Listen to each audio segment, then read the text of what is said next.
Hi everyone, it's me, Darlene. I am here to fill you in with a chat video because I haven't done a chat video in a hot minute, and I thought I'll sit down and chat for a few. Joe is taking a nap with Rocket, so it's a good time. Joe and I had a little ER adventure Sunday night, right? This is Tuesday. I was going to record this yesterday, but I was just too tired. Sunday night, we went to bed very early. Joe fell asleep before me, and I was on my iPad for a while. At some point, I fell asleep, and I wake up hearing him making the most horrible sounds. I was so scared. At first, I thought he might be dreaming, but it wasn't stopping, and anyway, he was going like he was in pain, and it was loud and it was constant. So I immediately turn over and touch him, and he's completely fully dressed, shoes and everything. I'll explain that in a second. I touch him and he is drenched through his clothes, through his pants, all his pant legs around his thighs. Didn't pee. The pillow, the blanket, I was like, I can't believe anybody can sweat this much. So I knew it had to be a low sugar thing, but I've never heard him like making those sounds like he was in pain. And the reason he was fully dressed is because every now and then, and he wasn't asleep, but then he woke up and got completely dressed. He had nothing on, got completely dressed, socks and shoes too, because he was going to go live in the woods. And I was just like, oh, I'm like, and he's going to take Rocket. And I was like, oh, why don't you guys just stay here? You could just stay here, and, Rocket's not going to like to be out there. And so now Joe has lived in the woods. He was a heroin addict and an alcoholic, and he's got quite the life story. But he got all dressed, and then he laid down without saying another word, and he fell asleep. So I knew this was kind of dream-related. But boy, I mean, he got completely dressed. I was amazed that he could do that. Anyway, so I'm only laughing now because he's okay. But I was scared to death when I woke up and he was hollering like that. But the first thing I did, I knew I was calling an ambulance, because I knew that if he's making that kind of sound, even if his sugar is low, which again with the sweating I knew, because he doesn't sweat when he has the sugar high. But I still wanted to check, because I know they're going to ask me, what is it? Did you check it? Or they want me to check it while I'm on the phone with them. I checked it, and it was 28, and that is not the lowest I've ever seen. I have seen him in single digits where I'm able to just get him back out of it by, giving him sugar and orange juice or whatever. And I know some people say, no, you should always call the ambulance, but there was a time that was happening so often that the ambulance would have been like, no, we're not coming out this time. Come on, you call us too many times. So I've always been able to handle it, but I didn't even want to try with this. So the woman on the other end, 911, of course she asked me, and she says, we're sending an ambulance, and she wanted to stay on the phone with me, and I was like, I want to hang up, because I know they're coming, I want to get ready, and stuff like that. So they came. They took their sweet-ass time, but they came. And the one time that I'm like really, really scared, because one time I couldn't wake him up at all. He wasn't responsive at all, and they gave him a D50. I don't even know. They gave him a shot that like made him wide awake instantly, and they didn't even take him to the hospital. They said, we're supposed to, and he's like, I'm not going. And they said, you have to eat, and I said, I'll make him something to eat. So they left without taking him that time.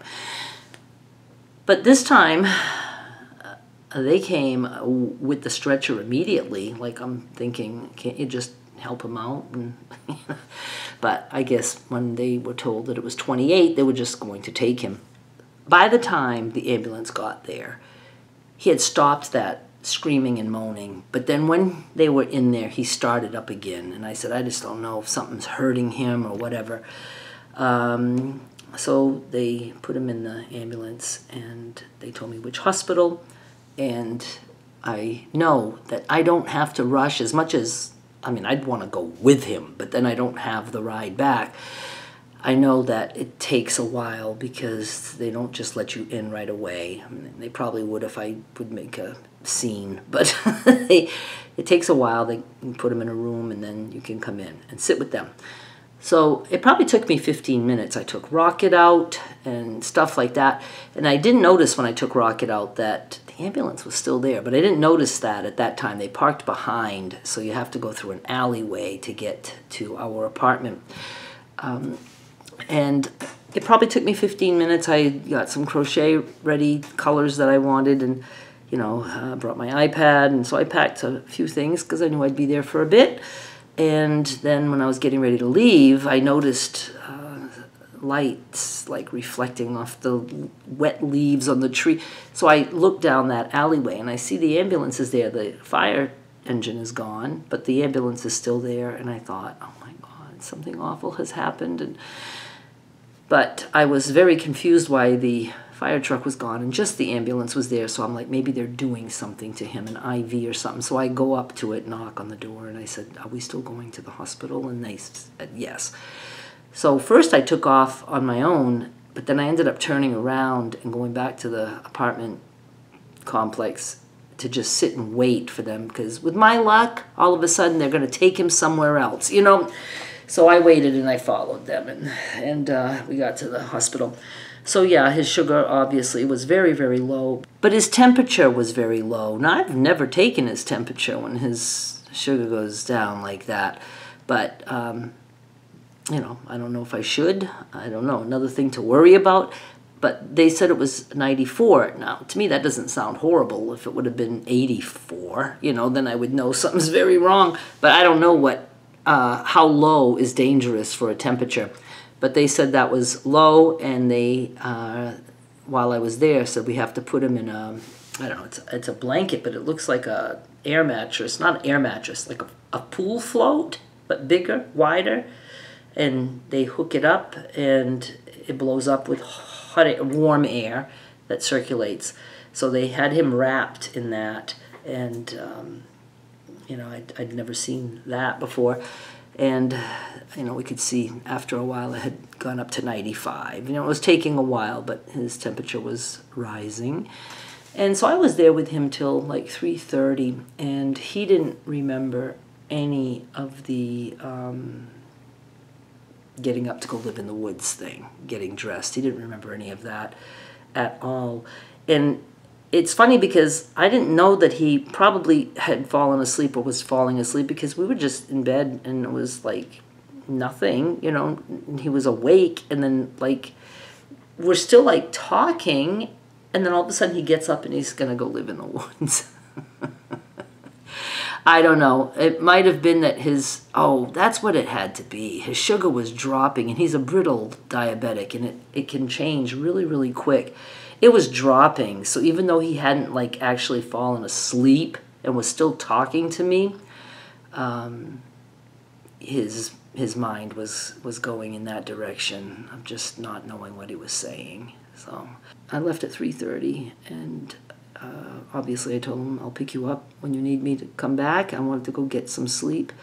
And then I felt so bad. We had gone to an AA meeting that night, and so we silenced our phones. I didn't even think about that. I had the phone next to me, charging. I'm ready when he calls, and the next thing I know, he's walking in the door. I can hear a key. I'm like, it's got to be him, but how did he get here? He had to take a cab. Doesn't do Uber because he doesn't have an app. I've never done Uber. I wouldn't even have a clue as to how to do that. So I felt so bad. I was like, I'm so sorry that I wasn't able to come get you. So there is that. I just wanted to tell you, it's been a little bit. Well, when we both had bronchitis, or we were coughing, I can't remember exactly when that was, but it was a while back. And he ended up in the hospital for a few days then. That was just maybe a couple months ago, because I remember us going to the doctor for it and all that jazz.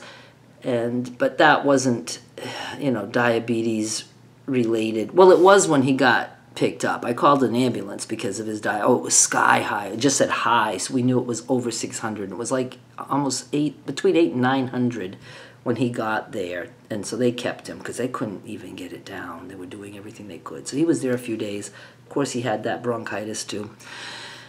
But fun with ambulances and the ER. But I do have, and because I haven't been doing any chats lately, I do have a little dream story for you guys. This is probably just a couple weeks ago, but I just, like I said, haven't been doing chat videos. We're in bed. I'm sound asleep. I'm back to back with him, and he wakes me up. Honey, wake up, wake up. And he, he's like that. He's like all like in a hurry, and it didn't sound in a scary hurry. It sounded like happy hurry, like wake up, wake up. And I go, what?